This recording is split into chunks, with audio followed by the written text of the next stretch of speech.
नमस्कार दोस्तों, CBSE central board of secondary education जो कि ऑटोनोमस ऑर्गेनाइजेशन है, ये मिनिस्ट्री ऑफ एजुकेशन की। ठीक है, यहाँ से आपके लिए सुपरिंटेंडेंट एंड जूनियर असिस्टेंट की वैकेंसीज आई हैं और वैकेंसी का नंबर अच्छा है। ठीक है, कम नहीं है, और कम भी होता तो आप मेरी एक बात ध्यान रखिएगा कि आपको सिर्फ एक ही पोजीशन चाहिए, एक ही वैकेंसी के लिए आपको लड़ना है अपनी। ठीक है, अब चाहे कितने भी उसके लिए आपको जी जान लगानी पड़े, आपको लगानी पड़ेगी। ठीक, तो वैकेंसीज का चाहे 1 नंबर हो चाहे 1000 नंबर हो, आपको चाहिए एक ही पोजीशन, एक ही वैकेंसी, और वो आपके लिए इसमें है। ठीक है, तो इस फॉर्म को ज़रूर भरिएगा क्योंकि इसमें आपको एक्सपीरियंस की नीड नहीं है। सबसे बड़ा बेनिफिट इसमें यही है कि आपको इसमें एक्सपीरियंस नहीं चाहिए और एक परमानेंट आपकी ये पोस्ट है, डायरेक्ट रिक्रूटमेंट है और इसमें आपका कॉम्पिटिटिव एग्जाम होगा। ठीक, तो एग्जाम की तैयारी जो भी कर रहे हैं वो ध्यान रखिएगा कि अपना जो है जोरों शोरों से अपनी तैयारी रखिएगा और इसको एग्जाम को क्रैक करिएगा एक शानदार तरीके से। ठीक, तो चलते हैं आगे और जानते हैं कितनी वैकेंसी है, किस कैटेगरी के लिए और कैसे कैसे चीज़ें इसमें होने वाली हैं, आपकी एजुकेशन क्वालिफिकेशन क्या है, आपको कब तक अप्लाई करना है और एज लिमिट वगैरह सब कुछ हम इस वीडियो में जानेंगे। तो वीडियो को एंड तक देखिएगा ताकि कोई डाउट ना रहे, और फिर भी अगर कोई डाउट होता है तो मुझसे कमेंट के द्वारा भी आप पूछ सकते हैं। चलते हैं अब इसमें पोजीशन की तरफ। तो जो आपकी सुपरिंटेंडेंट की पोस्ट है वो ग्रुप बी की पोस्ट है। आप जानते हैं ग्रुप बी की जो पोस्ट होती है अच्छी होती है, सैलरी उसमें अच्छी मिलती है। अब एज लिमिट है इसमें आपकी 30 साल। ठीक है, सुपरिंटेंडेंट की बात हो रही है, सुपरिंटेंडेंट में एज लिमिट आपकी 30 साल है। टोटल इसकी जो पोजीशन है इस पोस्ट के लिए वो है 142 142, और 142 में से 21 आपकी एससी के लिए है, 10 आपकी एसटी के लिए है, 38 ओबीसी के लिए है, 14 ईडब्ल्यूएस के लिए है और 59 अनरिजर्व के लिए है। इसमें पीडब्ल्यूडी और एक्स सर्विसमैन को हॉरिजॉन्टल रिजर्वेशन दिया गया है। ठीक, तो आपका जो ये पोस्ट है इसमें ये वैकेंसीज है। नेक्स्ट आपकी जो पोजीशन है जूनियर असिस्टेंट की, जो कि ग्रुप सी की पोजीशन है, पे लेवल इसमें 2 है और जो आपका सुपरिंटेंडेंट का पे लेवल है वो 6 है ना।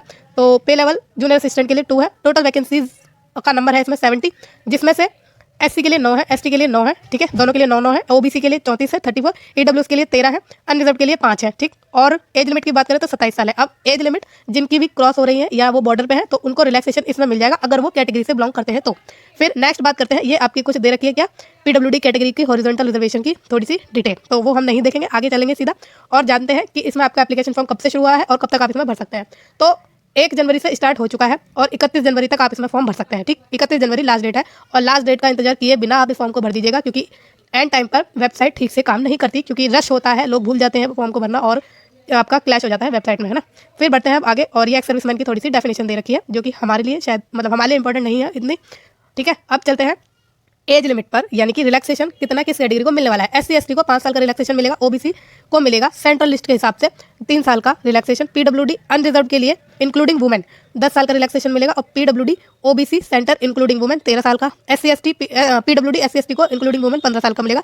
एक्स सर्विसमैन को भी उन्होंने जितनी सर्विस दी है उसके अकॉर्डिंग आपको जो है रिलैक्सेशन मिलने वाला है।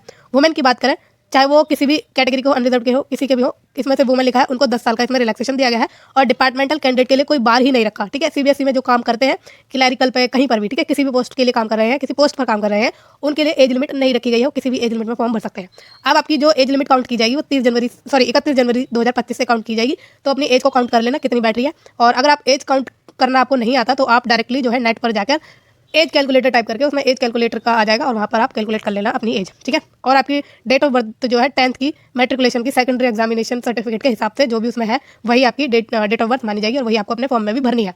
फिर नेक्स्ट बात करें तो इसमें आ गए हैं हम एसेंशियल क्वालिफिकेशन पर या फिर आपकी जो एलिजिबिलिटी है एजुकेशनल उस पर। ठीक है, सुपरिंटेंडेंट के लिए आपको जो है बैचलर डिग्री मांगी है आपसे किसी भी डिसिप्लिन से। ठीक है, स्पेशली आपको कोई डिसिप्लिन नहीं चाहिए, अगर आपने आर्ट्स कॉमर्स साइंस किसी भी स्ट्रीम से की है, किसी भी स्पेशलाइजेशन में की है, लेकिन बैचलर डिग्री अगर आपने की है तो आप इसमें फॉर्म भर सकते हैं। ठीक है, और कोई इक्वलेंट डिग्री ले रखी है तब भी आप इसमें फॉर्म भर सकते हैं। इक्वलेंट मतलब बैचलर डिग्री के ही कोई बराबर की डिग्री होनी चाहिए, है ना। फिर आपसे जो है वर्किंग नॉलेज, मतलब आपके पास नॉलेज होनी चाहिए कंप्यूटर की, कंप्यूटर एप्लीकेशन की, जैसे कि Windows, MS office, handling of large database, internet. ठीक है, ये सब आपको आना चाहिए और इसमें आपसे कोई एक्सपीरियंस नहीं मांगा है, ध्यान रखिएगा। Without experience you can apply for this post और एज लिमिट आपकी 30 ईयर्स तो है ही। मेथड ऑफ रिक्रूटमेंट क्या है वो भी हम यही देखते हैं। आपका पहला एग्जाम होगा Tier 1, जिसमें MCQ आपसे पूछे जाएंगे। प्रिलिमिनरी स्क्रीनिंग एग्जामिनेशन है आपका, आपको पता है प्री है आपका ये Tier 1। फिर आपका Tier 2 होगा जो कि ऑब्जेक्टिव टाइप का होगा, वही पेपर आएंगे MCQ में, multiple choice question, OMR based आपका पेपर है, साथ में डिस्क्रिप्टिव टाइप का भी आपका रिटर्न मेंस एग्जामिनेशन होने वाला है। ठीक है, Tier 1 में प्री होगा, Tier 2 में मेन होगा। मेंस में आपका जो है डिस्क्रिप्टिव और ऑब्जेक्टिव टाइप दोनों टाइप के क्वेश्चन पूछे जाएंगे। साथ में आप एक और टेस्ट होगा आपका जो कि टाइपिंग का टेस्ट होगा, और इंग्लिश की टाइपिंग में आपकी स्पीड मांगी है 35 वर्ड पर मिनट, और अगर हिंदी की आती है तो उसमें आपकी स्पीड मांगी है 30 वर्ड पर मिनट, जो कि कंप्यूटर पर होनी चाहिए आपकी, है ना। फिर नेक्स्ट चलते हैं आपकी जूनियर असिस्टेंट की पोस्ट पर। इसमें आपसे सिर्फ 12th मांगी है जो कि किसी रिकॉग्नाइज्ड बोर्ड या यूनिवर्सिटी से होनी चाहिए। साथ में आपसे टाइपिंग स्पीड भी मांगी है, अगर आपको इंग्लिश की आती है तो 35 वर्ड पर मिनट होनी चाहिए, और अगर हिंदी की आती है तो 30 वर्ड पर मिनट होनी चाहिए कंप्यूटर पर। एज लिमिट आपकी 18 से 27 साल की बीच की है। मेथड ऑफ रिक्रूटमेंट की बात करें तो सिर्फ आपका इसमें टियर 1 होगा, जिसमें आपके एमसीक्यू टाइप के क्वेश्चन आएंगे, ठीक है। प्री स्क्रीनिंग एग्जामिनेशन है आपका, और आपका टाइपिंग टेस्ट भी होगा। और स्पीड मैंने आपको बताई दी कितनी चाहिए, 35 वर्ड पर मिनट इंग्लिश में और 30 वर्ड पर मिनट इन हिंदी, ठीक है, ऑन कंप्यूटर। ये हो गया आपके सिलेक्शन प्रोसीजर की बात और आपकी क्वालिफिकेशन की बात। तो एक्सपीरियंस इसमें आपसे नहीं मांगा है, भरिए आराम से, बहुत अच्छा मौका है आपके पास ये।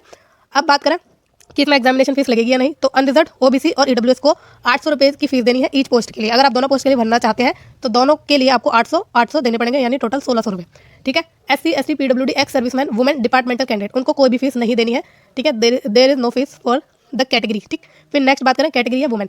अब नेक्स्ट चलते हैं आगे, और मोड ऑफ पेमेंट ऑनलाइन है, बाकी जो इसमें आपको अप्लाई करना है वो भी ऑनलाइन ही करना है ना। और बात करते हैं कि there will be 2 tier examination, मैंने आपको बता दिया सुपरिटेंडेंट के लिए, और स्किल टेस्ट भी आपका इसमें होगा। एमसीक्यू टाइप के क्वेश्चन है, सब कुछ मैंने आपको बता दिया। रेशियो देख लेते हैं कि टियर 1 में जो क्वालिफाई करेंगे उनको टियर 2 के लिए कितने रेशियो में बुलाया जाएगा। तो 1/10 का इसमें रेशियो है, इस रेशियो में आपको टियर 2 के लिए बुलाया जाएगा जो भी क्वालिफाई किए जाएंगे, ठीक है। और एक वैकेंसी के लिए 10 दावेदार होने वाले हैं टियर 2 में पहुंचने के लिए। On the basis of performance in tier 2 written test the candidate will be called for skill test, ठीक है। जो टियर 2 क्वालिफाई कर जाएंगे उनको स्किल टेस्ट के लिए बुलाया जाएगा, और इसका रेशियो आपका 1/5 का होना चाहिए, होना चाहिए नहीं, होगा। 1/5 का 1:5 का रेशियो होगा स्किल टेस्ट में पहुंचने के लिए टियर 2 को क्वालिफाई करने के बाद। अब ये हो गई आपकी सारी चीज़ें। अब आते हैं हम इसका इसी के सुपरिटेंडेंट की पोस्ट के ही जो आपका कंपोनेंट ऑफ टेस्ट है उस पर, ठीक है, कि क्या क्या आपका आने वाला है टेस्ट में। तो पहला पार्ट है इसमें पार्ट 1, और इसमें आपसे पूछा जाएगा करंट अफेयर जनरल अवेयरनेस, ठीक है। और इसमें आपके मेजर करंट इवेंट आएंगे, issue of India and world आएगा, event of national and international importance, person and place in recent news, game and sports related activities etcetera, social media, role of ICT, ठीक है, और AI in modern times. तो ये आपका current affair general awareness का जो syllabus है वो है। और इसके जो क्वेश्चन होंगे आपके वो 30 होंगे, और टोटल मार्क्स जो होंगे वो 90 होंगे पार्ट 1 के, ठीक है। तो एक क्वेश्चन जो आपका है वो कितने उसका हो गया, 3 का, ठीक है, 3 नंबर का एक क्वेश्चन हो गया।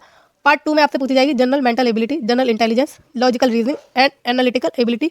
और इसमें आपकी और जो चीज़ें इंक्लूड है इस पार्ट 2 में, एनालिटिकल रीजनिंग, मेंटल एबिलिटी जिसमें नंबर सीरीज आएगी, लेटर सीरीज आएगी, और odd man out, coding decoding, problem relating to relations, shapes and their sub section आने वाले हैं। बेसिक न्यूमरेसी आएगी, elementary knowledge of mathematical and statistical analysis, फिर data analysis आएगा, table, bar diagram, line graph, pie chart, ये सब आपका आएगा। इसके भी 30 क्वेश्चन होंगे, 90 मार्क्स के आपके क्वेश्चन होने वाले हैं। फिर नेक्स्ट पार्ट आएगा आपका पार्ट 3, इसमें arithmetical and numerical ability, data interpretation पूछी जाएगी। अरिथमेटिक में आपसे क्या पूछा जाएगा, number system, natural number, integers, rational and irrational numbers, real numbers, और आपका जो है divisors of N integer, prime integers, ये सब आपका आने वाला है। एससीएम, एलसीएम, ठीक है, average, ratio, percentage, profit and loss, simple and compound interest, work and time, speed, और आपका जो है स्पीड, टाइम एंड डिस्टेंस आपका आएगा।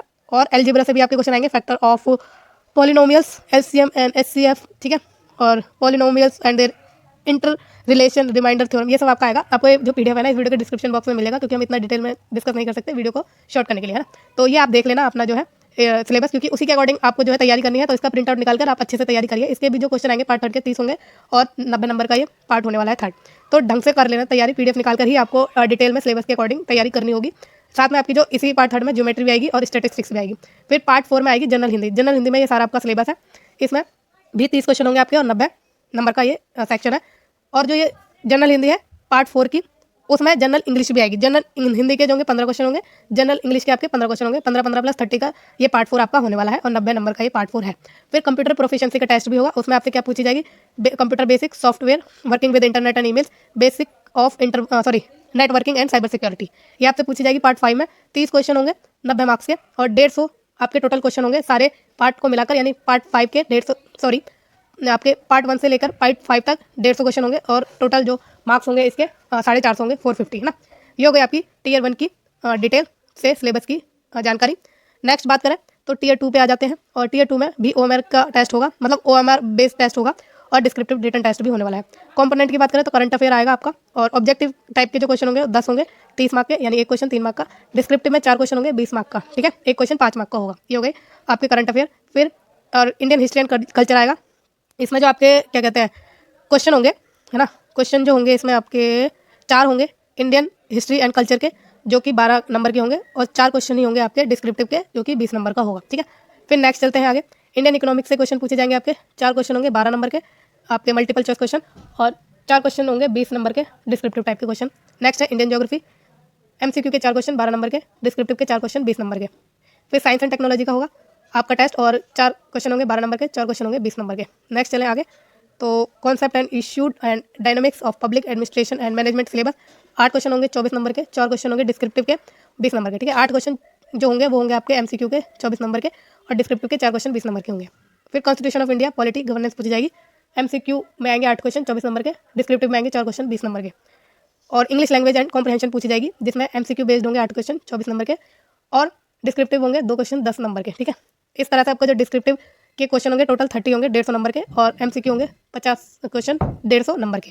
ठीक है, टाइमिंग की बात करें डिस्क्रिप्टिव वाले की, सॉरी एमसीक्यू प्लस डिस्क्रिप्टिव वाले यानी टीयर 2 की, तो इसमें आपको दिए जाएंगे पूरे जो है 3 घंटे, है ना। टीयर 2 में 3 घंटे दिए जाएंगे आपको, और टीयर 1 में कितने दिए जाएंगे वो देख लेते हैं। टीयर 1 में आपको दिए जाएंगे 3 घंटे, तो दोनों ही टीयर 1 एंड टीयर 2 2 घंटे, सॉरी 3 घंटे का होने वाला है sorry 3 hour for each tier. ठीक, नेक्स्ट चलते हैं अब आगे और जानते हैं जूनियर असिस्टेंट के सिलेबस के बारे में। तो इसमें जो आपका होगा स्किल टेस्ट वो होगा क्वालिफाइंग इन नेचर, है ना। स्किल टेस्ट आपका क्वालिफाइंग इन नेचर है, टीयर 2 बस आपको क्लियर करना है। और कंपोनेंट देखते हैं टेस्ट के। पार्ट 1 में आएगा general knowledge, current affair and general awareness about the environment. तो एनवायरमेंट रिलेटेड आपसे क्वेश्चन पूछे जाएंगे, टोटल 30 क्वेश्चन आएंगे सभी को मिलाकर, जनरल नॉलेज, करंट अफेयर और अवेयरनेस अबाउट एनवायरमेंट को मिलाकर के 30 क्वेश्चन आएंगे 90 नंबर के। पार्ट 2 से आएंगे reasoning and mathematical ability, 25 question 75 number के। पार्ट 3 में general Hindi and English, 25 question 75 number की। पार्ट 4 में basic knowledge of computer operation, 10 question 30 number के। Awareness about school education examination board and its administration etcetera, 10 question 30 number के, और total होंगे 100 question 300 number के। 2 घंटे का टोटल आपका ये पेपर है, यानी 120 मिनट का, है ना। और जो आपका मीडियम ऑफ एग्जामिनेशन होगा वो बाइलिंगुअल होगा, किसी में भी आप दे सकते हैं, हिंदी या इंग्लिश में। फिर नेक्स्ट बात करें तो expected level of knowledge for conducting examination, तो किस लेवल का पेपर आने वाला है। तो सुपरिटेंडेंट के लिए जो टीयर 1 होगा वो सीनियर सेकेंडरी यानी 12th के लेवल का क्वेश्चन पूछे जाएंगे, और टीयर 2 आपके ग्रेजुएशन के लेवल के क्वेश्चन पूछे जाएंगे। जूनियर असिस्टेंट में जो है सीनियर सेकेंडरी यानी टीयर 1 में, जो कि टीयर 1 ही होगा जूनियर असिस्टेंट में, उसमें आपके 12th लेवल के क्वेश्चन पूछे जाएंगे। ठीक है, अब ये शॉर्ट लिस्टिंग का थोड़ा क्राइटेरिया बताया गया है, जो कि हम इतना डिटेल में नहीं जाने वाले हैं ताकि वीडियो थोड़ा शॉर्ट ही रहे। चलो, क्योंकि आपको जो है मिनिमम मार्क्स वगैरह बताए जाएंगे, जो कि आपको मिनिमम मार्क्स क्या उससे काफ़ी ऊपर मार्क्स लाने हैं कट ऑफ में आने के लिए। कट ऑफ में टॉप पर ही रहना है, तभी आपका इसमें सिलेक्शन जो है इजीली होगा। बाकी तैयारी अपनी इतनी जोर शोर से रखिए, इतनी जोर शोर से रखिए कि आपको जो है मिनिमम कट ऑफ मार्क्स देखने की जरूरत ही ना पड़े, है ना। तो चलते हैं अब आगे, क्योंकि इसमें जो है कंपटीशन तो होगा, ऐसा नहीं है कंपटीशन नहीं होगा, कंपटीशन तो हर एग्जाम में रहता है, और तैयारी जितनी अच्छी होगी उतना आप ऊपर आएंगे, ना। तो चलते हैं अब आगे, और चीज़ें हम ज़्यादातर देख चुके हैं, जनरल इंस्ट्रक्शंस वगैरह दी गई हैं, इसमें हम देख लेंगे। अगर कुछ इंपॉर्टेंट है वो लास्ट डेट वगैरह बताई गई है, आपकी कट ऑफ डेट भी आपकी 31 जनवरी से काउंट की जाएगी। सारी चीज़ें इसमें हम जो है डिस्कस कर चुके हैं। अगर आपको कोई डाउट है तो आप मुझसे पूछ सकते हैं, कुछ भी डाउट है किसी से भी रिलेटेड आप मुझसे पूछिए। बाकी आपको वीडियो कैसी लगी है मुझे ज़रूर बताइएगा कमेंट के द्वारा, और मेरे सोशल मीडिया हैंडल्स पर भी मुझसे आप जुड़ सकते हैं। और आपको जो एप्लीकेशन है ना, सॉरी अप्लाई करने का जो लिंक है वो इस वीडियो के डिस्क्रिप्शन बॉक्स में मिल जाएगा, वहाँ से डायरेक्टली जाकर आप अप्लाई कर सकते हैं। बाकी फ्यूचर में रेगुलर जॉब्स के अपडेट के लिए और इन टाइम नोटिफिकेशन के लिए वैकेंसीज की, इस चैनल को प्लीज़ लाइक, शेयर और सब्सक्राइब करना ना भूलिएगा। Thank you so much.